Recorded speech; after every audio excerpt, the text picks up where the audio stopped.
it's nice to see so many faces on a cold spring night. Doesn't really feel like spring. I'm Amy DeCivio. I'm a resident here in town and one of the many signers of the petition. I just want to again thank all of you for coming. I want to also thank, I believe, the mayor. I don't know where she is, and some members of council are perhaps back here as well. So thank you. I see Nora Radis and Marjorie Fox. I think I saw Lisa Allen as well. And if any other council members are here, thank you for coming. A couple of quick housekeeping things. If you see on the walls, there are QR codes. You've probably been used to those in restaurants by now. If you want to direct link to our website, you can use that QR code. You can sign the petition there as well, if you like, if you so desire. A couple of other things. I know there are a few competing events tonight. We got a bunch of emails from folks who said they wanted to come, but had some other commitments.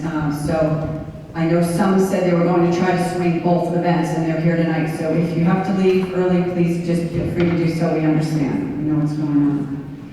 And lastly, I just want to mention that this evening's event is being videoed, so we'll post that later so you can share it with your friends and family if you would like. I'm really here to introduce Deb Oliver.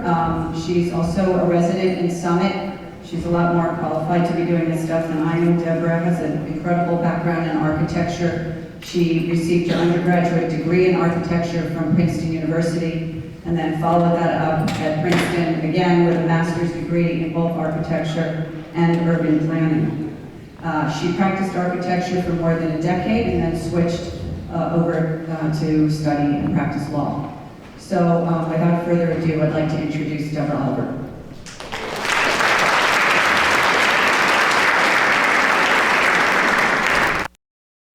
Thank you all for coming tonight.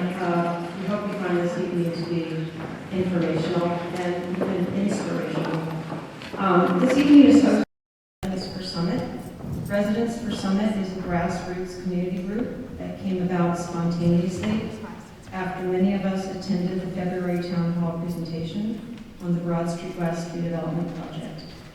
At that meeting, an overwhelming number of people expressed shock and surprise at the enormous size and scale of the proposed building, as well as concern over the acute shortage of proposed parking.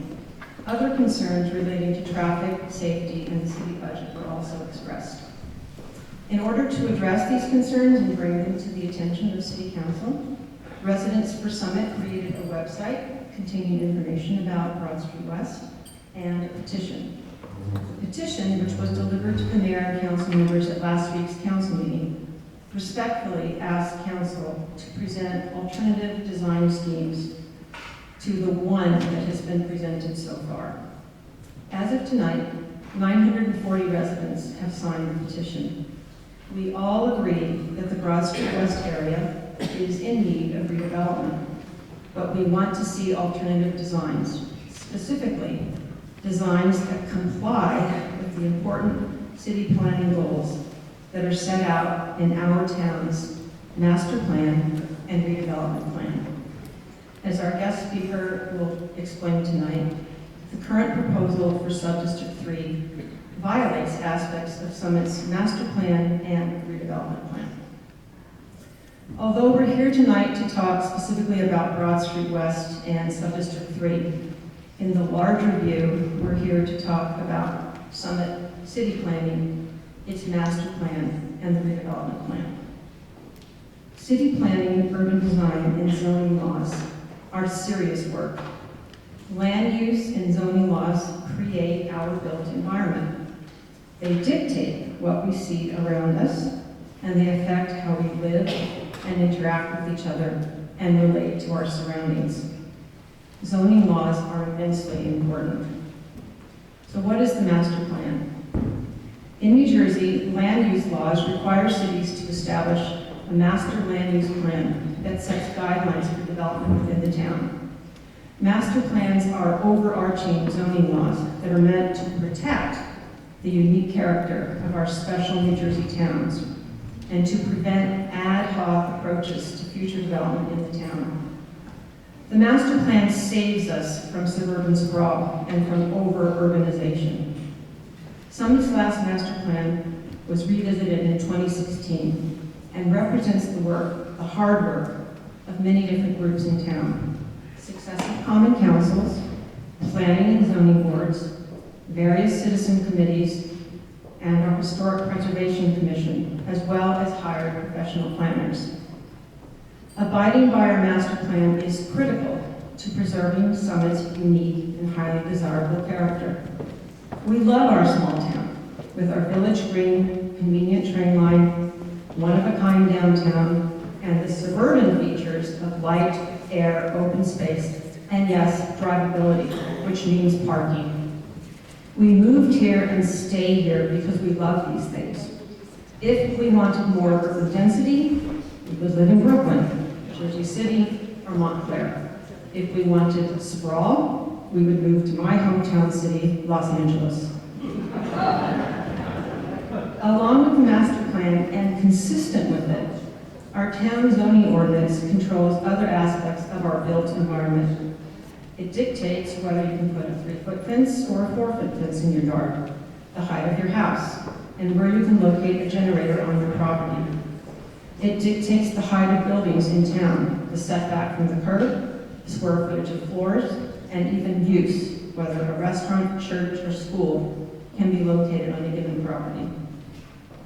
In the case of Broad Street West, a special type of zoning law has been used. This law was originally intended to enable the city governments of blighted and poor cities, think Newark, Camden, and Trenton, or towns with formal industrial sites such as Linden or Bloomfield, to purchase and redevelop these areas that would otherwise remain blighted.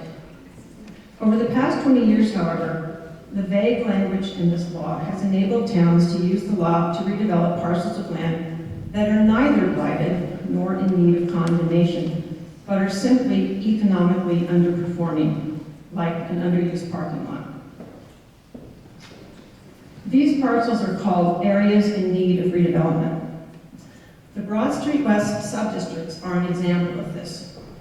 To further attract redevelopment of underperforming areas, a related New Jersey law allows the city to offer a property tax abatement for up to 30 years for any redeveloper developing these designated areas. In return for not paying property taxes, the redeveloper commits to pay to the city a percentage of the revenues generated by the redevelopment property. This payment, called the payment in lieu of taxes, or pilot, entitles the city to keep 95% of this income stream, with only 5% being paid to Union County and nothing being paid towards city schools. Although not the focus of tonight's presentation, this pilot arrangement has generated much concern about the burden on schools down the road. In 2017, the city undertook a strict legal procedure guided by the planning firm Topology to have 4 areas near downtown designated as areas in need of redevelopment. This was approved and adopted. In 2019, the city undertook the second step of the redevelopment process, which was to create and adopt a dedicated zoning code that applies only to the areas in need of redevelopment. This 2019 redevelopment plan was adopted and made a part of Summit's zoning ordinance. This 2019 redevelopment plan dictates what can be built on any of the Broad Street West subdistricts. It is the zoning code, and it is the focus of tonight's presentation. In 2020, after soliciting bids from a host of redevelopers, the city entered a conditional agreement with a partnership of Toll Brothers and L&N Development to have them redevelop all 3 sites within the Broad Street West area. In May 2021, the city held a Zoom meeting in which the Toll L&N design proposal and drawings for all 3 subdistricts were presented. These featured a 6-story parking garage on the commuter lot behind the post office, that's Subdistrict 1, and a 30 to 40 unit apartment building with parking on the lot between the YMCA and the library, that's Subdistrict 2. A site plan of multifamily residential building with retail and parking was shown for Subdistrict 3. The February town hall was a follow-up to this, and presented only the Sub-District 3 building for consideration. Our guest tonight will present his expert analysis of the proposal that is before us. The Broad Street West redevelopment project is a once-in-a-lifetime undertaking. Let's do it right. Just some housekeeping before I introduce our speaker for tonight. We're planning to stop at 8:25 sharp. We have to be out of the building at 8:45. After Carlos speaks, there will be a question and answer session. But at 8:25, the idea is that if you are so inclined, you can go sign a petition at the back. There are some presentation boards that we would invite you to look at. As Amy mentioned, there are QR codes on the wall that will direct you to our website. Or better yet, reach out directly to council members or the mayor, asking to see projects that comply with the master plan and the redevelopment plan. Carlos' presentation will be made available via links on our website or Facebook page. And if you have unanswered questions when we stop at 8:25, please write them down. There are pads in the back with your email address, and Carlos will try to answer them.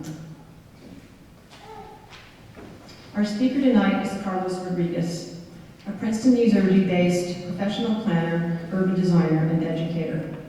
He is the founding principal of Design Solutions LLC and has been honored as a fellow of the American Institute of Certified Planners. Carlos represents public, private, and nonprofit clients on a wide range of planning, sustainability, design research, and educational initiatives. He is an acknowledged expert in the fields of zoning, design guidelines, and land development controls. He has worked in senior management positions in private, public, and nonprofit sectors. He is a past president of the American Planning Association of New Jersey, a past board member of the Society for American City and Regional Planning History, and a past board member of Downtown New Jersey. He is also a former chair of the Princeton Township Zoning Board of Adjustment. We welcome the expertise and analysis that Carlos brings to our Broad Street West proposal.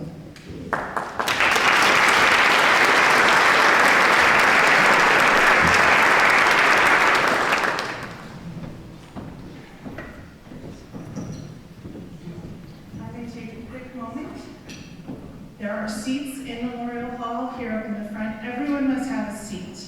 So if you could kindly please sit, I would appreciate that. There are seats all along here. There's 4 right in front of me. So everyone from the back, please come around and take a seat. That way we can move forward. Thank you.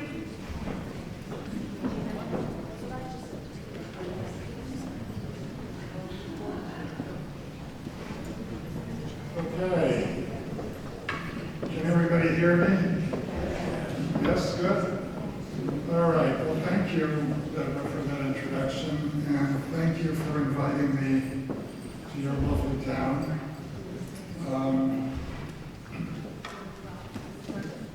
And I hope you can see the presentation on the screen in front of you. So these are the 3 districts that Deborah just described in the red. And here's another representation from the redevelopment plan indicating District 1, District 2, District 3. And we're dealing tonight with a sub-portion of District 3. Lots 1, 2, 3, and 4. They're the ones that are at the top, and on this slide have the little dash line around them. The others are not on the table in the sense that no proposals have been put forward for them. Okay, so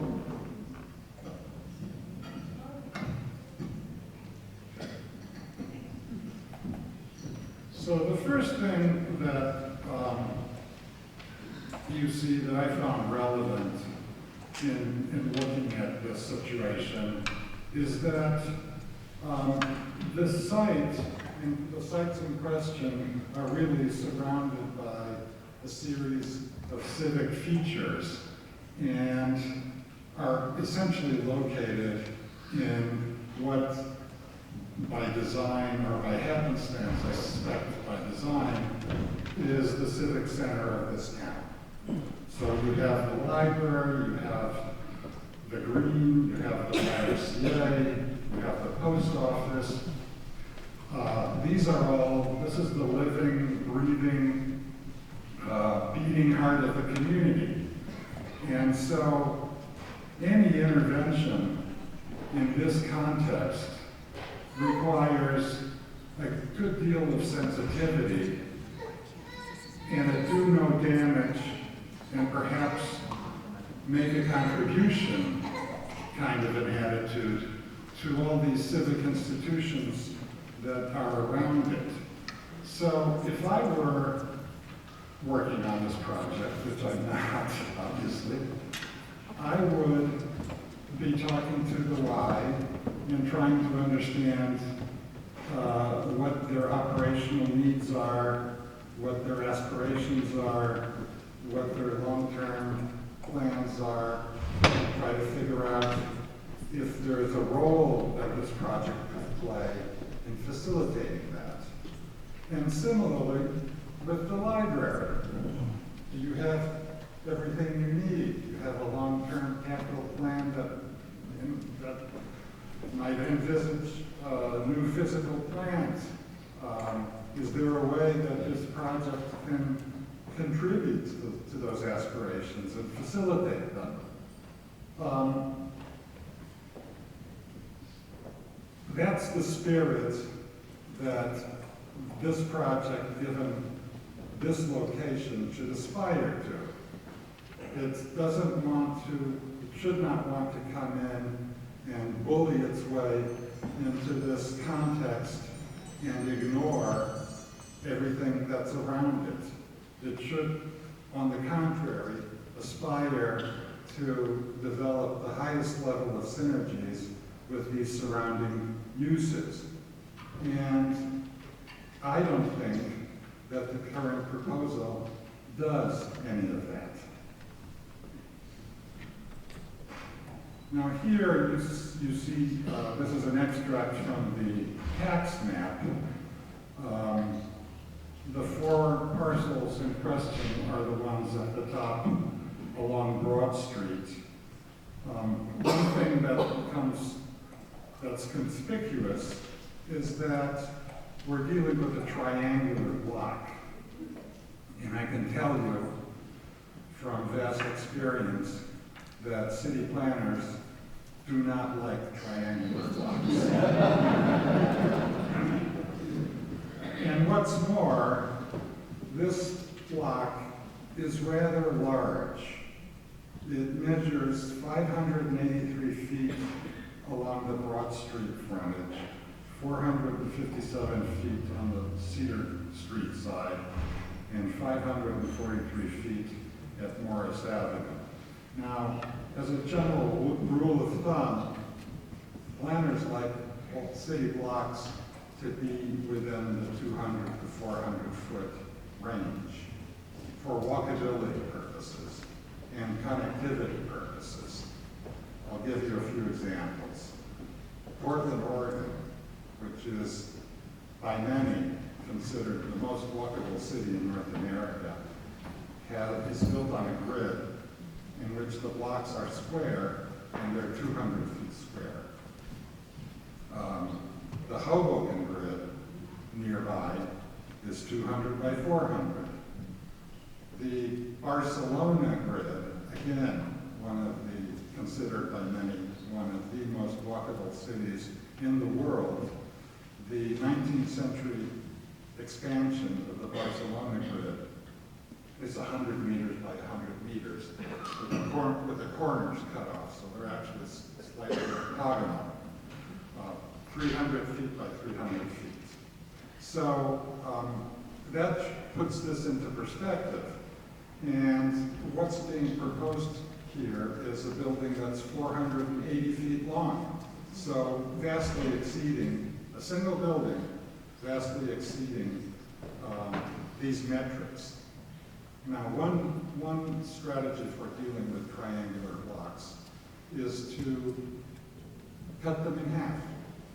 and provide some kind of a mid-block pedestrian passageway or connection as a way of breaking down the scale and making it easier for people to circulate. And that's something that we will be talking about later in this presentation. Okay, this is the famous redevelopment plan that Deborah mentioned. And that was, by all accounts, developed with broad public participation. However, the proposal that's in front of the Common Council is not consistent with this plan. For example, and I mentioned just a few things. The goal 6, objective 6.1, is to promote high-quality architecture with traditional scale and styling that emulates Summit's architecture and urban design. The proposed building, and I'm sure you've seen it, and you're going to see it again, arguably is neither high-quality architecture nor will it emulate Summit's architecture and urban design. In fact, the guiding principle that I can discern from the design of the proposed building was to use up as much of these 4 lots as they possibly could, and with no other consideration. And then goal 6, objective 6.3, implement designs using a scale that is suitable to the needs of the project area and complements the existing conditions of the surrounding fabric. Now, the shadow studies that we've developed for the proposed building that you'll see in just a minute clearly indicate that it would loom over the surrounding neighborhood and cast it in shadows. The proposed building is very plainly disrespectful of the scale of the surrounding area. There are other inconsistencies which I will mention. The maximum residential density in Subdistrict 3, according to the plan, is 45 dwelling units per acre. And that's a respectable, very respectable density, I can tell you from my own experience. And if you would never build 45 units an acre in a suburban context, just not within the realm of possibility. So this is a generous allocation, and there are provisions that we'll also talk about in a minute for a bonus on top of this density. So it's not meager or stingy, it's quite generous. However, the proposal that's on the table is for 107 units an acre. So twice, more than twice, what's permitted under the plan. Another parameter is the maximum building height. Under the plan, it's 4 stories or 60 feet. The proposal is for 5 stories and 65 feet in the corner of Broad and Morris, and 62 feet at the corner of Broad and Cedar. So the proposal doesn't match the plan in any way, shape, or form, and there are other ways in which it will deviate, in which it deviates that we'll see in a minute. Now the city, this is sort of a pivotal moment in this process. The city has signed a letter of intent with the 2 selected developers.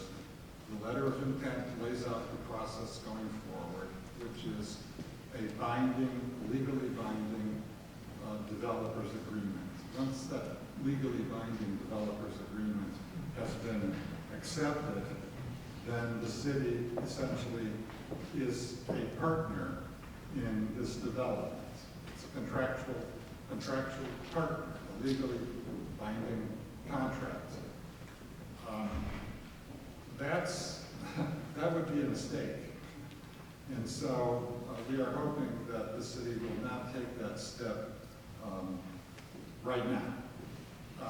The letter of intent,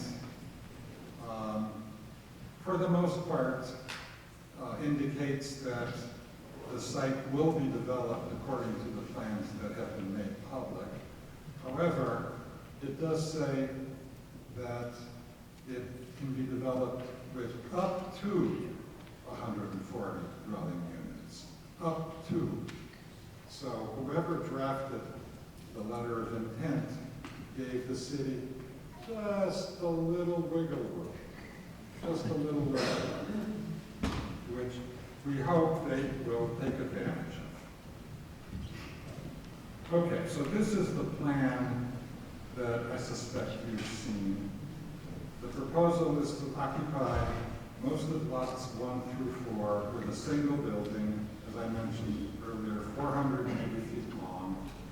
There would be a narrow strip of leftover space between the back of the building and St. Teresa's, where we are now. And there is absolutely no synergies between this building, between that proposed building and this lovely building that we are sitting in today.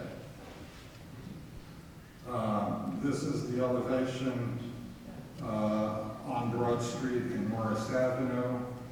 A rather generic elevation, in my opinion, which doesn't suggest summit to me, but that's just my opinion. This is the other elevation at Broad Street in Cedar. Same comment. So let's look at some of the shortcomings of the proposed plan. 480 feet long. It's a single building. In my book, that's a shortcoming. The building height. That building, if built, will overshadow Broad Street and Vito Gallo and tower over St. Teresa's. And we'll see the shadow studies in a minute. Public open space is literally non-existent. The leftover space that's proposed in the back is not usable for any real purposes. The parking is severely underparked. The project is severely underparked, and you don't know me, but I campaign for underparking projects. I believe that we give way too much emphasis on parking, that we place too much emphasis on parking, and that we actually end up over parking. And so I've been known to leave meetings when the topic of parking comes up. But in this case, it is rather too far in the other direction. And even I find what's being proposed not palatable and not workable. So I am going to suggest that the project is severely underparked. In terms of placemaking, I'm not finding any significant overtures or gestures that could be qualified as placemaking. It needlessly complicates access to the Y, and it has no synergies with any of the surrounding buildings. You are? Well, you have to say something. I'm not having trouble hearing you, so. Whoops. Okay, and here's the list of, as from what I understand, of the discrepancies between what's being proposed and what the adopted redevelopment plan would actually call for. 72 dwelling units would be allowed as of right, and this is not counting any bonus that might be added. 140 are requested. Wow, that's double. That's bold. That's really bold. Okay? Density, 45 units an acre are allowed. 108 are requested. That is very bold. Very bold. Building height, 4 stories or 60 feet allowed. 5 stories or 65 feet requested. Parking, 285 spaces required, 125 provided. That's also bold. That's very bold. Public open space. The plan requires 6,500 square feet. The developer claims that it is providing almost 63,000 square feet. But this consists of the Broad Street right-of-way and includes the privately owned grounds around this building. Huh? I'm sorry, but I've seen some brazen, representations during the course of my career made by developers. I've seen some brazen misrepresentations over the course of my career made by ambitious developers, but this is, I've never seen this level of misrepresentation. It really takes the show. These people are very ambitious. Okay, now with respect to the discretionary bonus provisions, the plan does contain a section for Sub-District 3 that considers discretionary bonus provisions that would allow a plan to be adopted or approved that exceeded those parameters that we discussed earlier. One of the discretionary bonus provisions would have to do with the provision of additional public parking, which the plan is not doing. A second would have to do with improvements to Cedar Street and/or inclusion of a marketplace. Well, there is no marketplace, and what's being proposed for Cedar Street arguably may not qualify as an improvement. Okay. So, and the bonus would be additional floors height and/or plus 10 dwelling units per acre. And the justification is to offset extraordinary development costs associated with infrastructure improvements. So, extraordinary development costs. Now, we're not aware of any infrastructure improvements that would trigger extraordinary development costs because the plans that have been made public don't indicate any of that. Yes, the developer will have to rebuild probably the street and the sidewalk, but they would have to do that anyway. There's nothing in the plans that I've seen that would justify that. And frankly, I also think that the bonus provisions are unusually generous and subject to an unusual level of discretion. But they are in the plan and they have to be factored in. So we now switch to the shadow studies. This is on March 20th at 9 a.m. We picked 2 dates, and we'll show you how this performs during the course of the day. So we start with 9 a.m. on March the 30th. You can see that Broad Street is entirely in the shadows of the proposed building.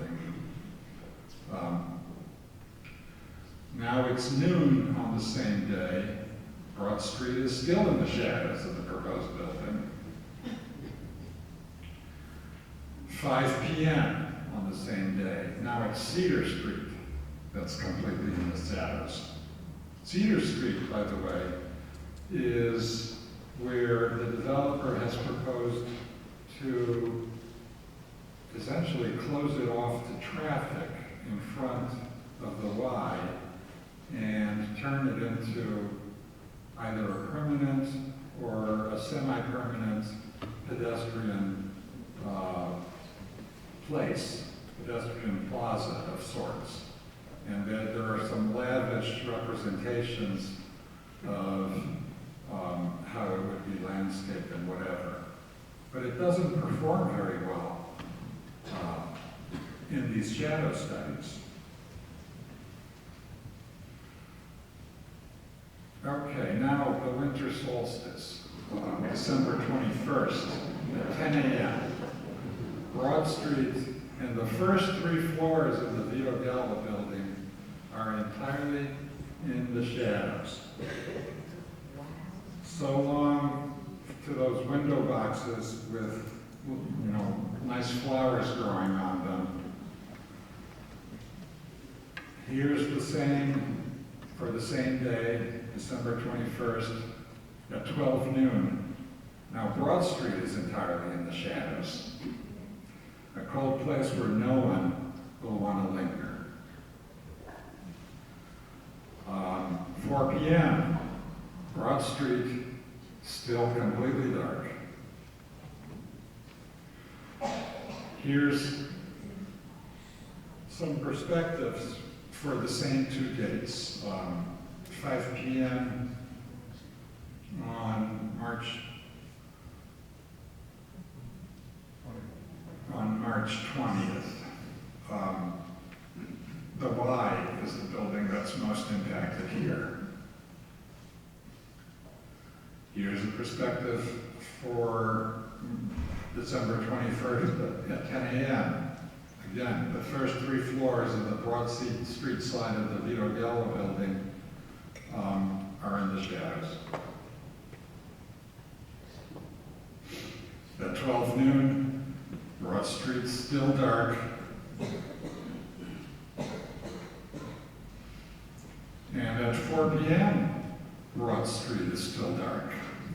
It's like the sun never rises on Broad Street anymore on the winter solstice. Okay, so some suggestions for improving the project.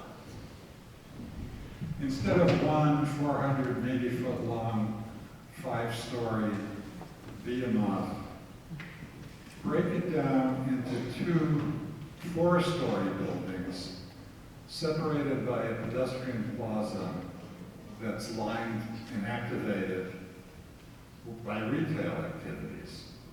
This would create a south-facing plaza and provide a mid-block pedestrian link, what we call outdoor rooms, between the Vito Gallo building and Morris Avenue, connecting through the grounds next to St. Teresa's and embracing its steeple. So the folks from Vito Gallo could circulate through pedestrian space, and it could be very nice, very lovely pedestrian space between their building and Morris Avenue without having to walk along the long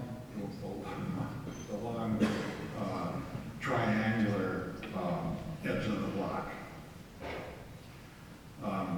Reduce the number of housing units to 72, which is what is permitted under the plan, under the adopted plan, with a possible bonus of 16 additional units if there is, in fact, a meaningful investment in the public realm.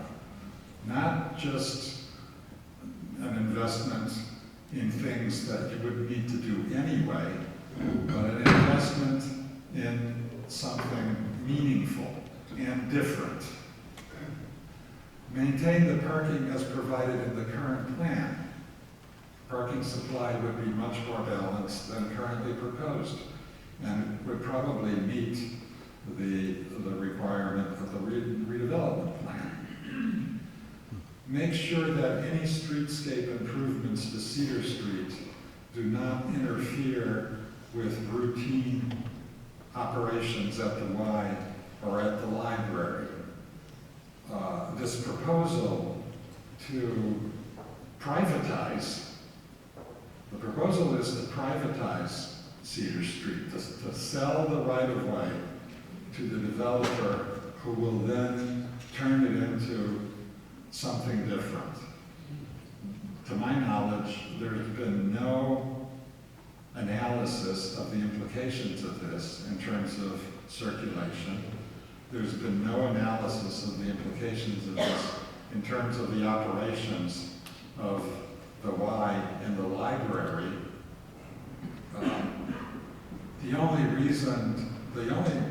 justification for it is because the properties that the developer will be working with have been, so much of them has been taken over by the building that there isn't enough left to offer any meaningful public space. And so the next best thing is the public right-of-way. But folks, that doesn't seem right to me. And then finally, the redevelopment plan was not just for this sub-district, as we saw at the beginning. It included quite a few other parcels, 2 other sub-districts. Those 2 sub-districts are not being planned for.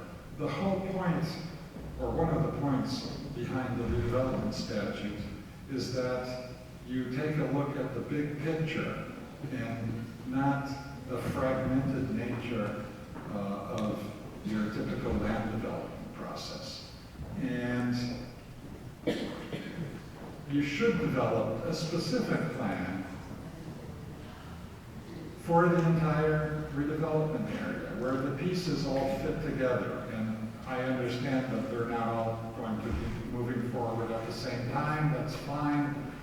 There can be phasing, but there's a coherent big picture that hangs together, and the subsequent phases are not a question mark or something that might result from future market conditions 5 years from now. No, it's a known quantity, and the pieces fit together and they reinforce each other.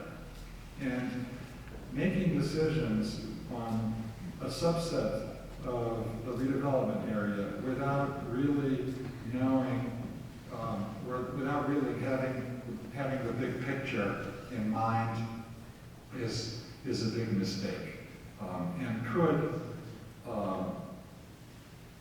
it could jeopardize all sorts of interesting options for later phases and close the door on them.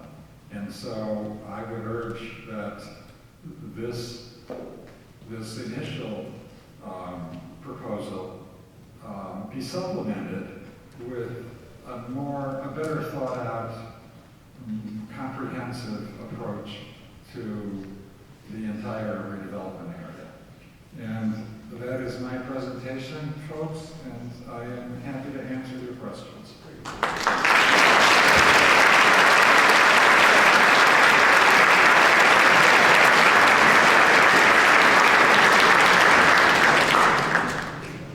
Thank you, Carlos. For those that would like to ask questions, if you could just raise your hand. We have a wireless mic that Dory will bring over to you so that everybody can be heard.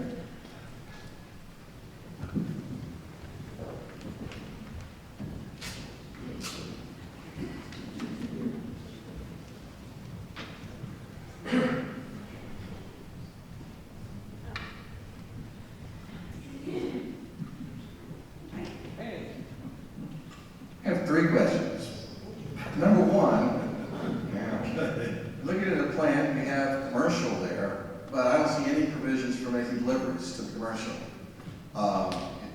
If a delivery comes to park, it looks like we would have to park on the street. There's no pull-in for them, no loading dock, that apparently. you Hold on know, 1 second. We're just going to repeat the question because we're actually recording it, so we just want to make sure that everybody understands it later. So the question is for when deliveries are happening, where are people going to park?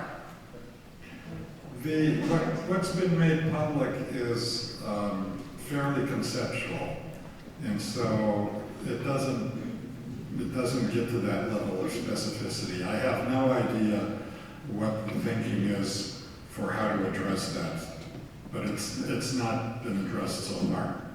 Well, my second question, probably going to get the same answer, is if we have a commercial there, they're generating garbage. Where does the garbage truck pull up? I see just a ring of public gardens there and no place to put the trash. There's plans that have been shown show this little garbage area at the west side of the building near the residence, but don't even indicate how a garbage truck would pull up to it. I can see that you're a very practical person. So the question is, where are the garbage trucks going to come? Can you hear this? You're good? I really don't know anything about the garbage trucks. I know it's a good one, but does this look like completely over the top? Does it look like how would you phrase it? Would this be the sort of thing where you would litigate it if it goes forward? Well, that's really not a question that I can answer. But let's hope that it doesn't come to that. It's not too late. Hi, Paul Giacomo. My question is on the finances. If I heard correctly, 95% of the payments in lieu of taxes pilot will go to the city, 5% to the county. But I assume the residents will have children, at least some of them. Is there a view from the city or this committee on what that's going to cost the taxpayers? Because there's no benefit to the school, right? Just expense. That's correct. The 95% is pretty standard under the redevelopment statute, so it's not unique to this situation at all. As to how many school children will be generated, there was a study that was done at the behest of the city, which indicated a relatively modest anticipated number of kids who would attend the public schools. How reliable that is, I don't know. I did not review it. That's not something that I typically do.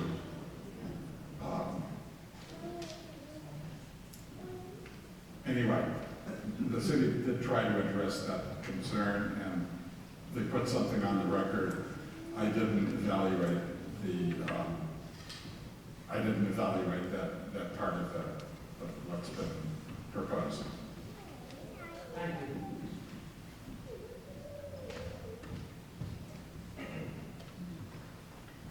So the proposed building is 65 feet, and the original plan said the building could be up to 60 feet.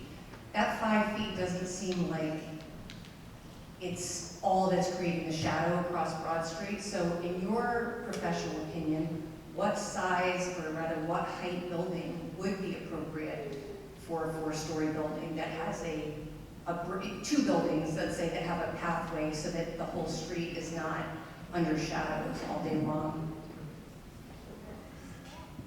If you keep it at 4 stories and you do not have a pitched roof, which you wouldn't have, and is not proposed, you can have a building that's well under the 60 feet. Well under.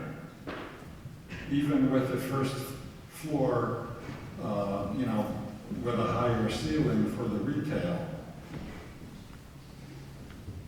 We didn't do, let me answer that another way. We didn't do the shadow study for for a conforming building, a building that would conform with the redevelopment plan. And maybe that's something that we need to follow up on. But I can guarantee you that it would be a rather dramatic difference. It would make a rather dramatic difference. At least I think it would.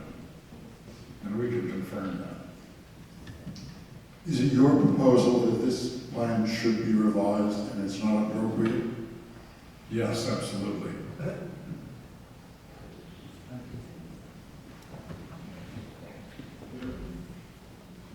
So getting back to the schools, when I first came to Summit in the mid-90s, there was the superintendent of schools, Michael something, I forget his last name.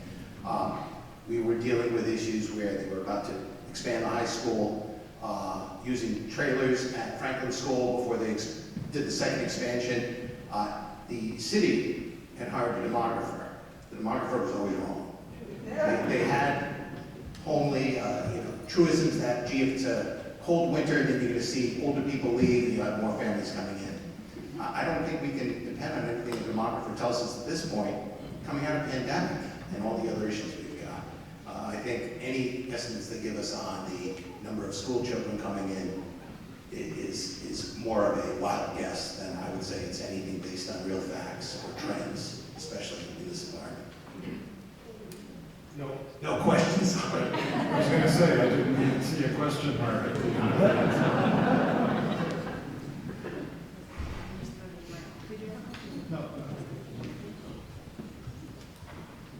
Thank you very much for the presentation. It was very helpful. So based on your professional experience, when you see such projects of such size or such scale, do you believe that it set up a precedent for further development in the similar size and consequently overdevelopment in areas such as Summit?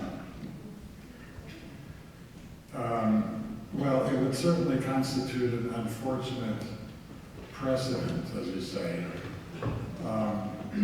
And it would constitute an unfortunate precedent in more ways than one. So the redevelopment plan calls for, a certain level of development. The proposal is essentially twice that amount. Now, that cannot be approved without amending the redevelopment plan. Cannot be approved without amending the redevelopment plan. And so the process of amending the redevelopment plan is going to be very fraught. And it's going to put the planning board in a very awkward position because not so long ago they were asked to determine whether the redevelopment plan was consistent with the master plan. And they did. And this time around, they will be asked to determine whether the proposal, which is to double everything, is also consistent with the master plan. Awkward.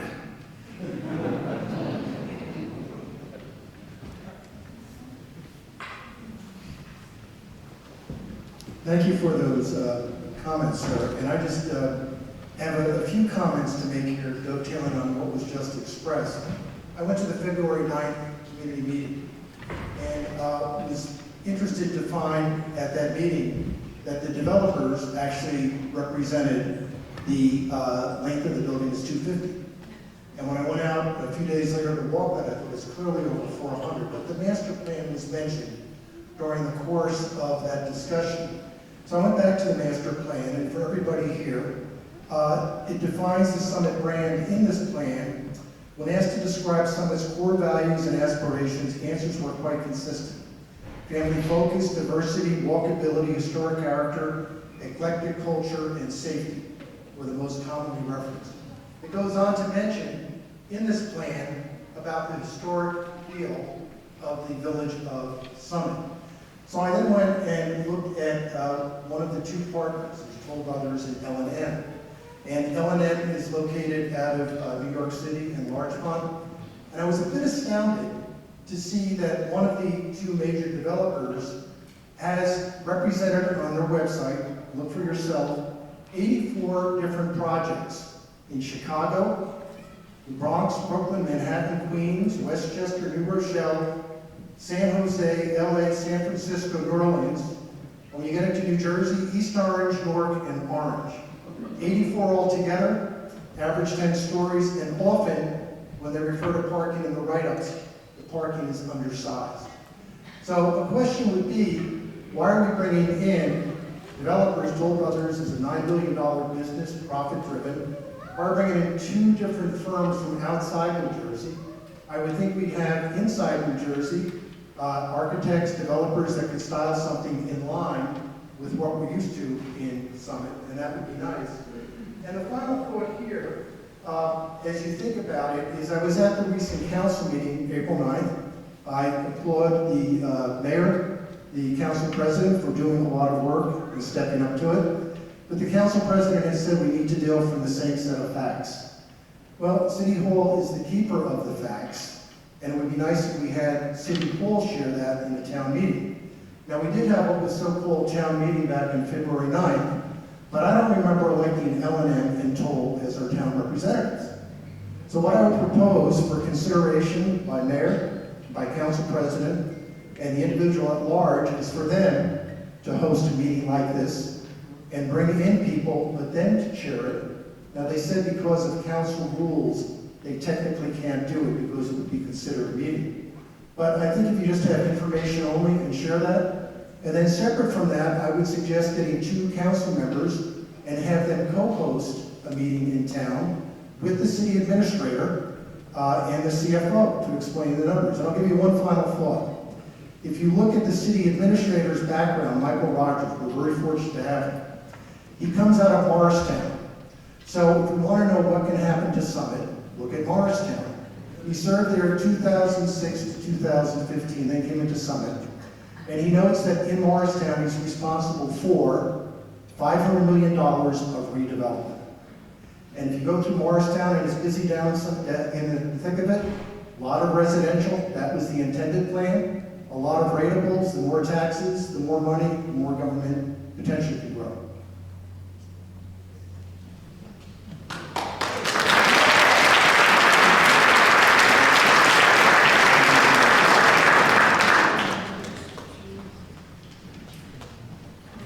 Have they given any consideration to what impact all these residential leases are going to have on the sewer system on Broad Street?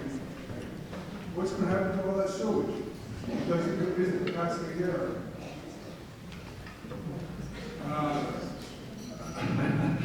I did not investigate the condition of your sewers.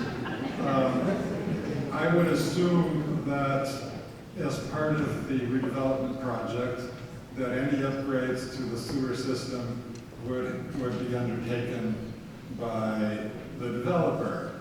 And maybe that would constitute the extraordinary investment in an infrastructure.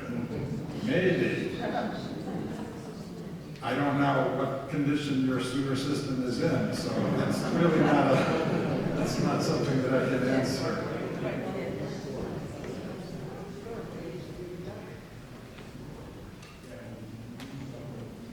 If you could further address the points that you made about the shortcomings in the plan versus the master plan, I'm still confused. If those shortcomings remain, and if the master plan is not amended to allow the shortcomings to be introduced, are these issues that can be challenged in court to prevent the plan, not to get your recommendation on whether a court case should be brought, but are they deficiencies that can be challenged in court and to prevent the plan from going forward unless something is done to either change the plan to bring it into conformance with the master plan or to amend the master plan? Well, anything can be challenged in court. Not always successfully, but there's no question that the court challenge is always an available route. Now, I'm not an attorney. I can't opine on what the chances would be of eventually getting a favorable ruling, and I'm not going to. But I can tell you that it's definitely an open route. If it comes to that, and we're hoping that it doesn't. I just want to make a statement that may not be directly related to your proposal. I'm Summit 51 years. Does anybody here ever park in the CVS parking lot? Have you tried to park by the post office lately? Yeah. Okay? They took away 2 spots that used to be in front of the post office when they did a redevelopment of a street, and they never put it back again. There's many parking problems downtown Summit. We kind of drive people to a little place called the Short Hills Mall, where they have unlimited parking. I've discussed with Mr. Steiner about getting rid of parking meters and making the town more receptive to retail. Fell on deaf ears. Promise of Historic Summit, they took Euclid Avenue and took a bunch of historic homes down to build condominiums. If you've been here long enough, you watched that, and we called ourselves Historic Summit. So I think that we should definitely challenge the plan that was put forward. It doesn't have to be such a gross, gigantic plan. It's tough enough downtown. Most of you know if you lived here long enough. That's all I have to say. Thank you.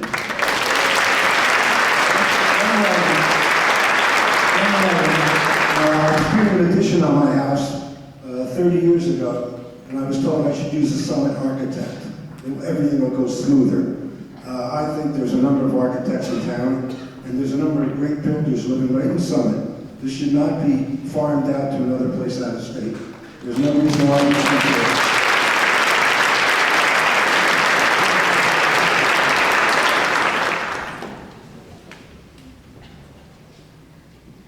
I think your presentation was very insightful. My other question is, well, I have 2 questions. Could this ever be put to a vote, a town-wide vote? Since we pay our taxes and it's not a pilot program. And my other question is, I don't want to be disrespectful, but who's paying your fee? So, to answer your question, you could certainly hold a vote. It wouldn't have any meaning under the law because neither the municipal land use law nor the redevelopment statute contemplate making decisions that way by referendum, right? You could, if this list with the 800 plus people continues to grow, eventually you may end up with a majority of the registered voters. And that would be another way of doing it, right? But it's not legally binding, but it is indicative of the feeling of the residents. And so it's not irrelevant. Carlos, I can answer that second part if you'd like me to. It's me, Dory, talking. The residents for Summit are in charge of paying for him. So all the QR codes that you see around the room, there are over 300 of us that are part of the Facebook group, if you'd like to join it. We are all contributing to be part of the residents for Summit that are here tonight. I don't know if you'd like to join. We feel strongly that this proposal can be changed. So we're not against something being put here. We just feel that something more appropriate. So that's Residents for Summit, we're a group. There's a lot of us. It's not just one person. So don't be afraid if you sign the QR code or put a donation in the box. We've all contributed. I contributed. I'm Dory Gagnon. So I'm one of the people.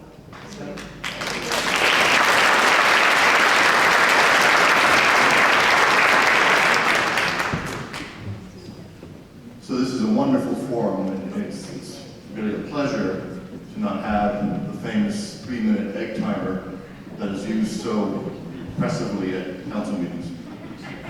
A couple of valuation questions. That's for poaching the egg? I feel like we're being tried, but. So, it is my understanding that the city, at the beginning of this process, spent, I believe, $3 million to purchase the small office building that is currently on Cedar Street. Point number one. Point number two is I have a little bit of experience, most recently selling a parcel in Bayonne, New Jersey, that was heavily, had brownfield deed restrictions, riparian land restrictions.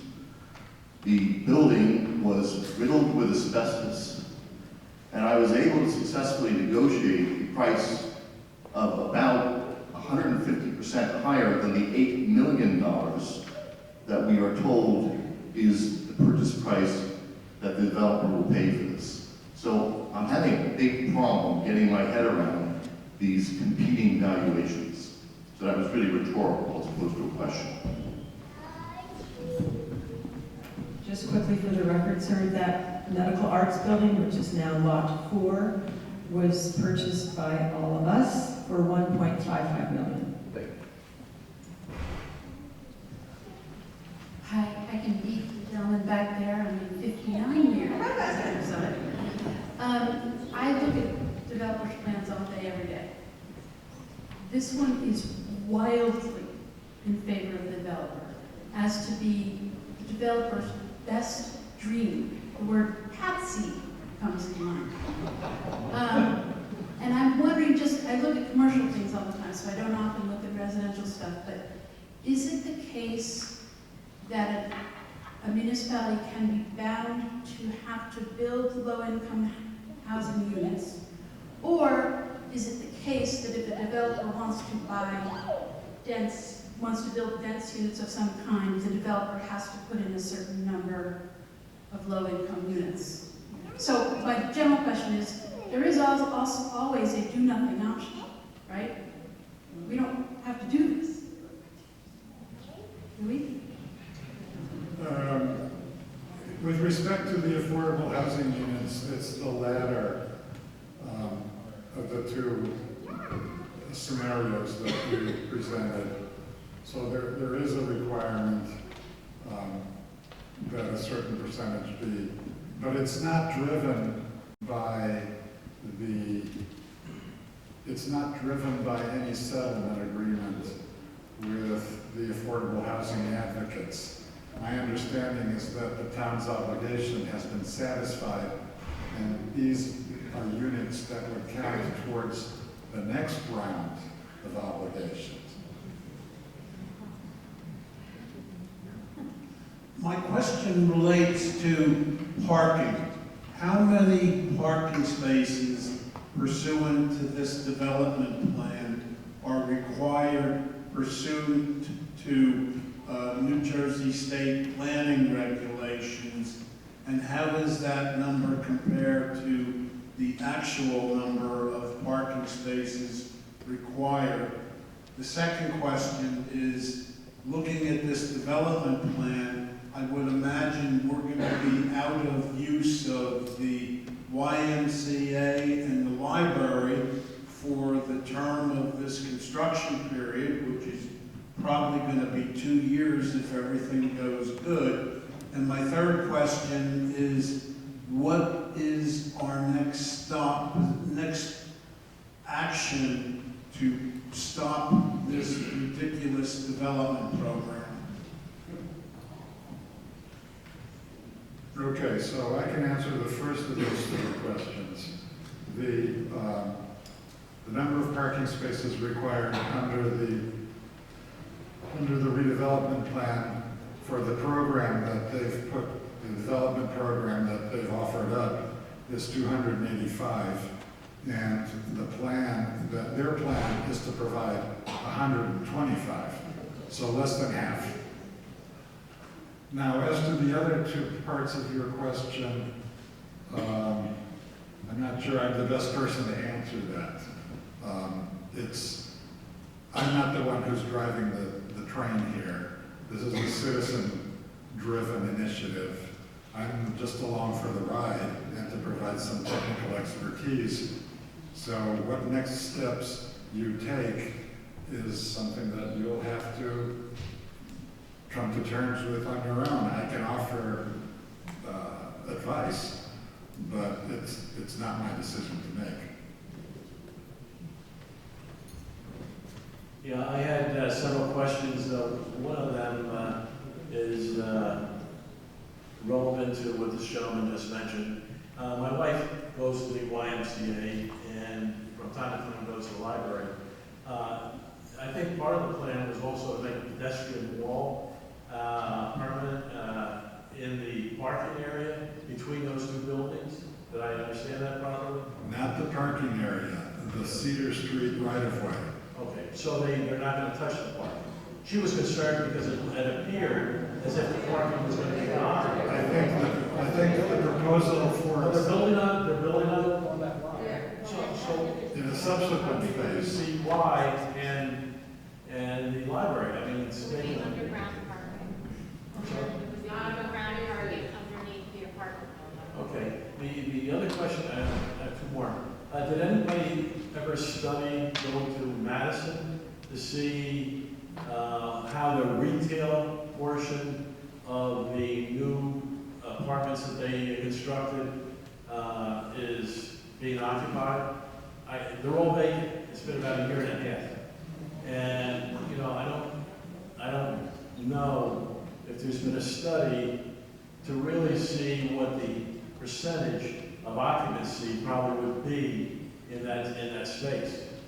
And it also seems like they'd be competing with the existing retailers in town right now. And my last comment is, how could this, I mean, it must have cost quite a bit of money to get to this point. You know, as far as proposals, architects, developers, etc. I don't know who's paying the bill. But, and how does it go so far down the rabbit hole, spending this kind of money, having a project that is so out of line with the current zoning, and nobody watching what's going on and trying to regulate, you know, the planning process.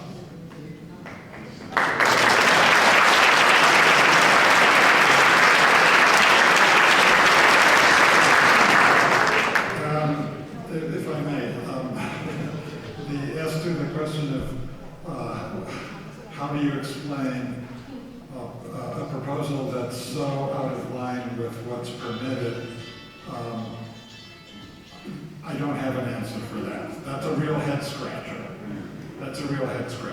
But as to your first observation, the investment in the architects and whatnot to date, I think, has been minimal. Because the drawings that I've seen are, for the most part, conceptual, very conceptual, and they're recycling stock images from other places and cutting and pasting. It's not serious. You also mentioned that they're close to a letter of intent, correct? They are. So, I mean, what I'm saying is signage, which is fine. So you've got so far down, spending supposedly minimal dollars, and you're almost ready with a project that's so out of line, and you're almost ready to sign a letter of intent, which is binding on the town. I mean, whoever... It boggles the imagination. The other line is signed. That answers one of my questions. So the letter of intent was signed? Yes. And does that mean that every council member approved it? Wow. Only one did not? Okay. Kind of guessing which one that was. They all said yes? Okay. It's not, that doesn't mean that they're going to build it though. It's just Okay. approved. The letter of intent is a non-binding legal document that expresses the intent between the two parties. But you can walk away from the letter of intent.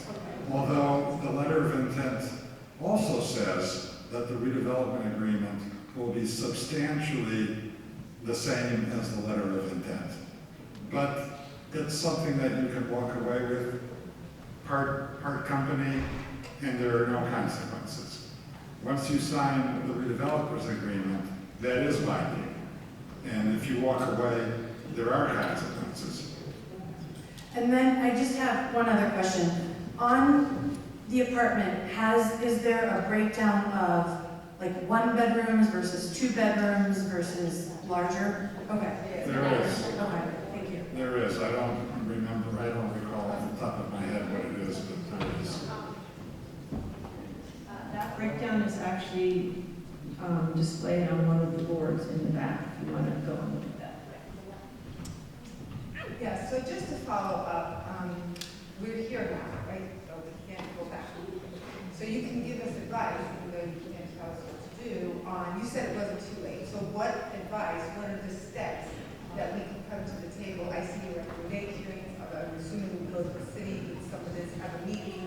But what other advice can you give us? Because many people in town only recently have heard about the situation that started back in 2017.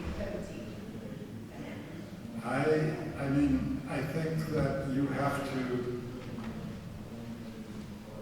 have to show the city that an overwhelming majority of the residents is not in favor of this project, and for reasons that can be explained. If you'd like me to explain this to City Council, I'm happy to do that.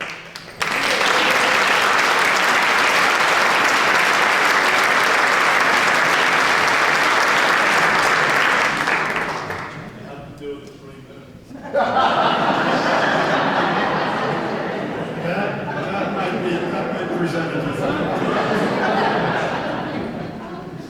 I just wanted to say that this is one of turnout. I would guess that over half the town does not know what's going on.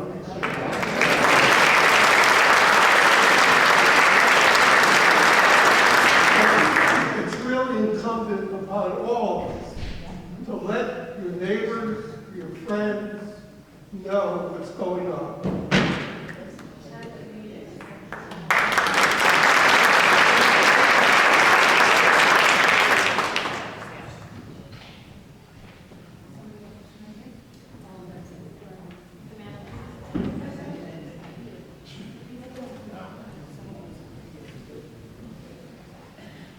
Thank you. For clarity, my name is Al Dill. I'm a former councilman here. I'm here with former council member Millie Cooper, and we were involved in the building of City Hall. And I want to clarify a couple of things for the council members who are here. I don't know where you are, although you can have a special meeting with all of the council. We did it back then. We did it at the high school. We did it at Brighton School. All you have to do is call a special meeting and notice it. That's all. And we can have another one at the high school with plenty of parking and no egg timers. I told one council president what he could do with the egg timer when I got up. John Marr said, I'll put it down, won't worry. So let's have a meeting like that, like we did back then, 25, 30 years ago. 40 years ago? No. It's not right. That's 1992. 1992.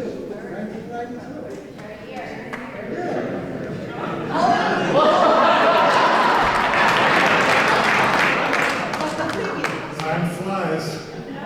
This is a wonderful meeting, and I want to thank all of the group that did this, and the council and mayor that are here. It's not easy when you're, it is not.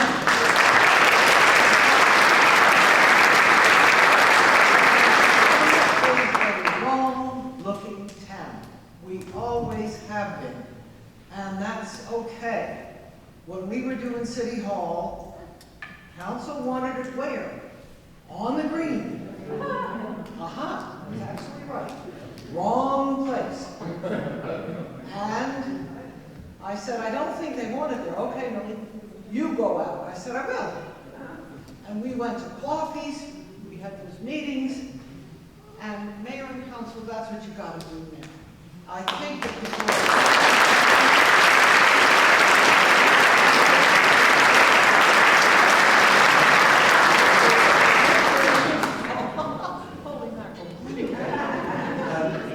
Yes. We had a newspaper back then. That's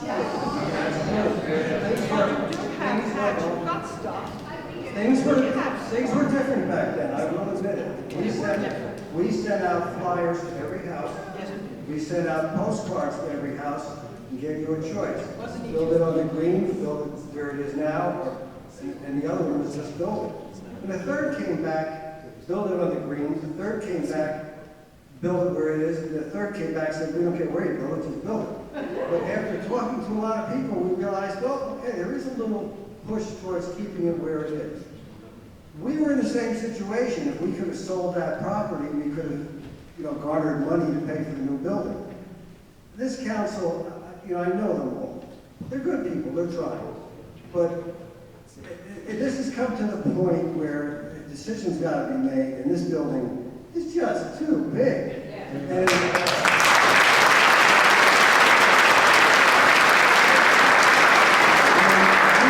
City Hall, we put this parking lot in next door with a very specific purpose, right, Billy? Yeah. It was an overflow lot for City Hall and for the senior citizens housing, which only had, about 8 parking spots for visitors. So when you had all those people coming, all the families coming in, you need a place to park. Plus it was commuter parking. Now all of a sudden, somebody says, gee, we don't need this anymore. Well, how many of you parked there tonight to come here? So the lot was filled. I had to park. I won't even tell you where I parked. I parked at the Firehouse. I'm also a volunteer fireman, so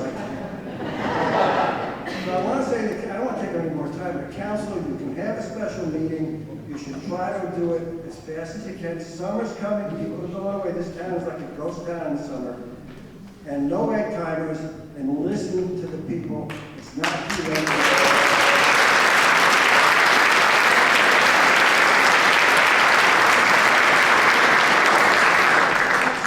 Everybody had such wonderful ideas.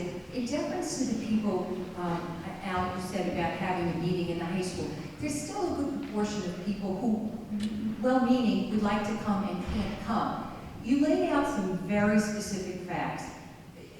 If a piece of some sort of a handout, whether it be a mailing or something, is put together, I think that it definitely, people could see it in black and white. This is the number of units, this is the number of proposed.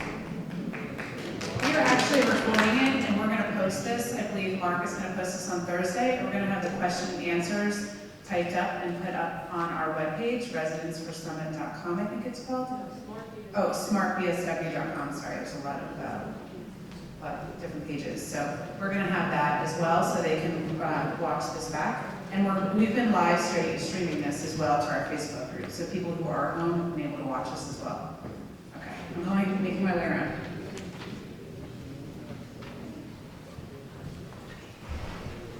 Hi, thanks. I'm Ryan. I've lived in Summit for 65 years, but I'm 37 years old. But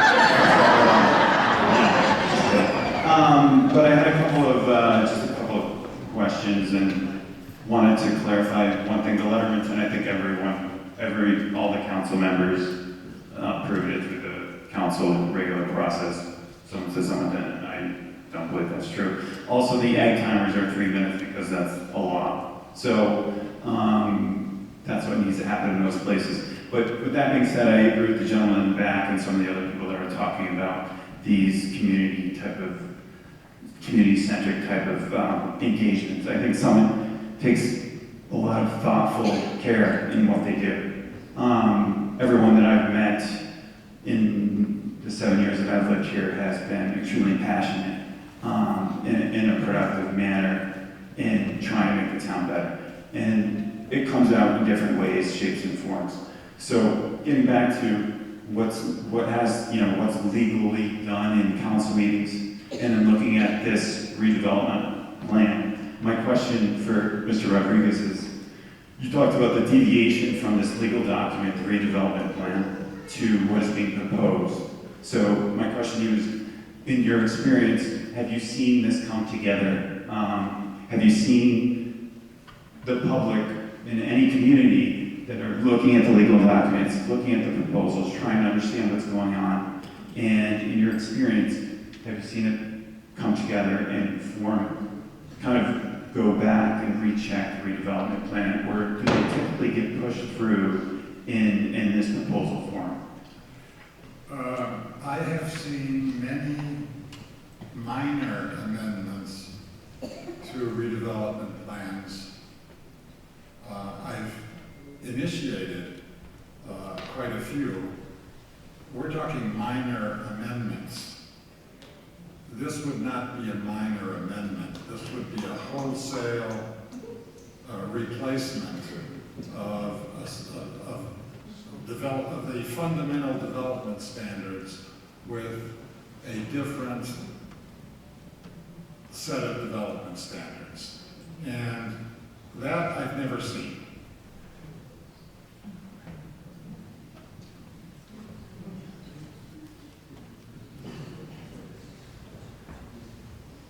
My name is Mary Jo DeFonso. I have lived here for 47 of my 58 years, 11 of which work in Madison, and man up here.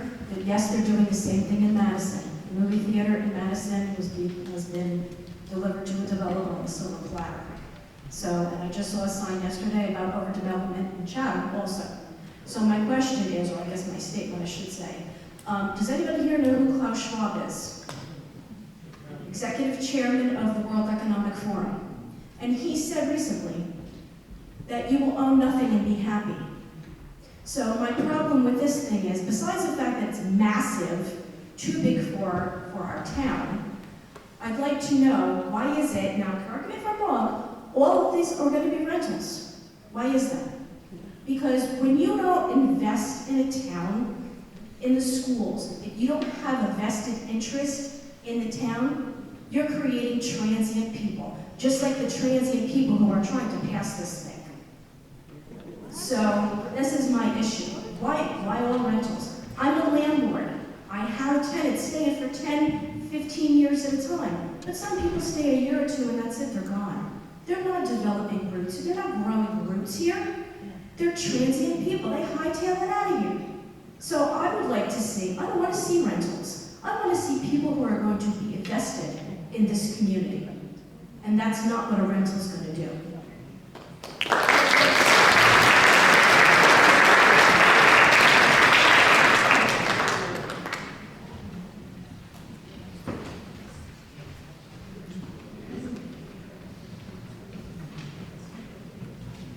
Thank you for your presentation. It was so informative. I have two questions. The first one was partially answered. Within your concern, you said, what's an example of an infrastructure, something that would trigger an infrastructure? What's an example of an infrastructure improvement that would trigger extraordinary development costs? And someone mentioned sewers. How would that impact the town or the development of this project? Well, if you had to completely rebuild the entire sanitary sewer system, you know, for the extent, and I don't know why you it wouldn't make much sense to rebuild it just in front of this block. If you're going to rebuild it, you probably need to rebuild a much larger segment of it. But that's a scenario where one might say, yes, that's really going beyond what's customary. Rebuilding the sidewalks? No, that's, you're going to have to do that anyway. Could 140 units trigger something like that with the sewer need go, the water? I have no idea. It's possible. And if it did, then it would be an issue that could not be solved by replacing the system just in front of the the site, right? You're gonna have to go to the That would be source. the town's responsibility, not the developer, if this came up. They'd have to negotiate that. And then my second, when you were proposing some things that might make this work better, you mentioned meaningful improvements. What would be some examples of meaningful improvements that could be made if this project was adjusted? Well, so if the project were built, as I suggested, breaking down that long 480-foot long building into two buildings with a public plaza in front of it, the improvements to that plaza could be considered a meaningful improvement, perhaps. That's, you know, it's discretionary, so it's a decision that common council would have to make. But I could see how one might argue, well, I'm building you a substantial public plaza that you otherwise wouldn't have. And it's going to be beautiful and have all sorts of interesting features. Such as? Public art, green infrastructure, places to sit, you know, I don't know, that kind of thing. Just, yeah, thank you so much. That's exactly what I wanted to know. Thank you. We're going to take 3 more questions.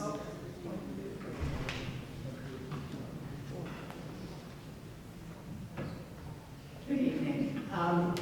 I was disappointed to hear a few minutes ago you say that you've never seen a major change go through to these kinds of programs. You've seen adjustments made, but not major changes. This worries me because I think this project is not all on its own. I think it's connected to other things that are going on in the town as well. For example, the building of the fire department. And I'm not sure how much of a commitment has been made already to the funding of that fire department with money which may come from this project. And I don't know if that means that Common Council will be even less open to talking about adjustments to this project. I also wonder if the pilot program is really what we should be doing. We haven't seen a comparison of a pilot program to an actual development where the housing would be purchased by the people who would live in it. Also, in what you were talking about, I heard about the center of the building being opened up, but what about the 5 floors? We're talking about the shadows that are created in the town. And with those 5 floors, that would be the tallest building in town. So those are some of my thoughts and my concerns, and I don't know. Well, my suggestion was to keep it at the four stories. That was my suggestion, to scale it down. Yes, lose the 5th story.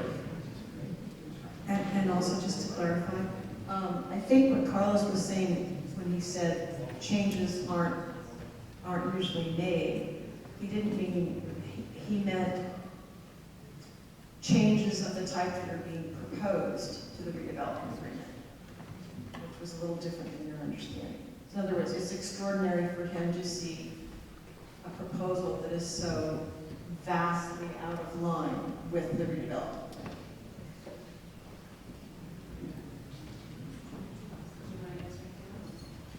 I'm sorry? Did you want to answer anything else? Any other questions? No, that's exactly the right interpretation. Usually, when you amend these redevelopment plans, you're tinkering, you know? That 15-foot setback doesn't seem quite enough, and we're moving it to 18 feet or 20 feet. It's that sort of thing. I have never seen an instance where you essentially are throwing out your redevelopment plan and replacing it with something completely different.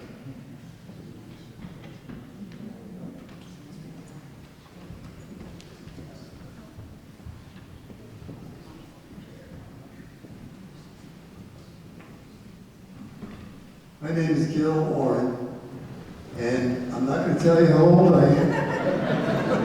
I'm going to tell you I went to Brayton School, junior high school, and graduated from Summit High School in 1958.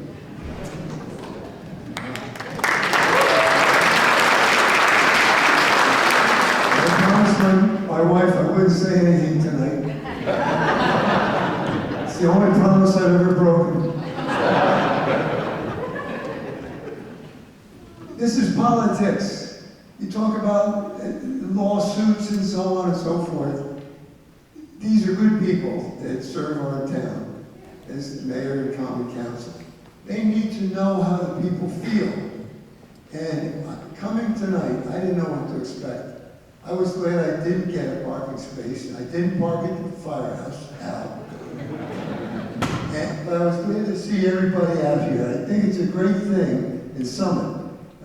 Too many times, including myself, I sit home and say, oh, I wish I could say something. I'm here, and I'm glad everyone else is here. The thing, I'm so impressed with this performance tonight and this presentation. This has to go to the Common Council in a situation where the public can watch it, see it, and feel it. And if they do, I think the right thing will happen.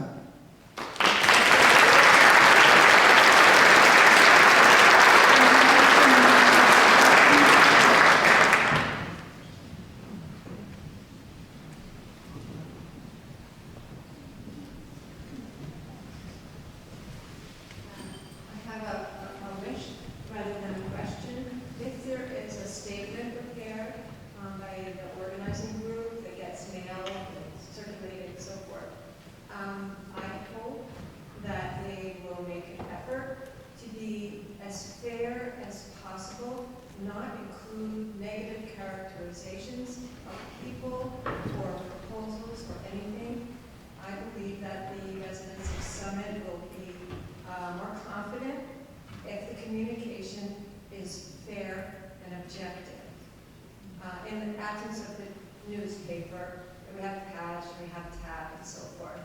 But a lot of people don't go there, and people might or might not be in favor or against this plan. I agree that an awful lot haven't heard about it. And I also think a lot of them don't care too much, and that's fine.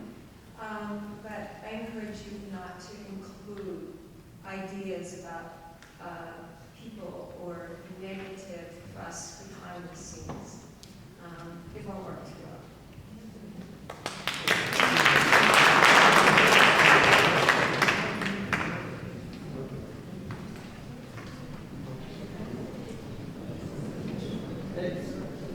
All right, one more question, just to wait. So it seems that the redevelopment plan needs to be amended. Does it need to be amended before we enter into a binding agreement with the developers? That's question number one, because right now it's just a letter of intent. Number two, what's the process for approving those amendments? Does it go through council and then planning, or does it go right to planning? So the answer is no. Well, the answer to the first question is no. The answer to the second question, the amendment, the council would trigger the amendments that would make what's being proposed actually legal. It would be referred to the planning board for consistency with the master plan. That's why I mentioned earlier that it was going to put them in a very awkward position, because just a few years ago, they made the determination that the current redevelopment plan was consistent. And you can't really deem them both consistent, because one is essentially twice the size of the other. So, but, the planning board could deem it not consistent, and common council could still overrule them. So but that's the process.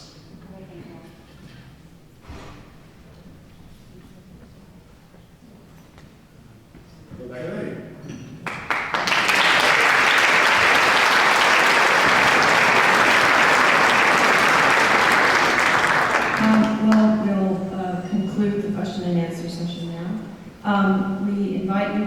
please take a look at the display boards at the back. They have information that wasn't necessarily covered in the presentation. If you're so inclined, please sign a petition urging council to present some alternative design proposals that comply with the redevelopment plan.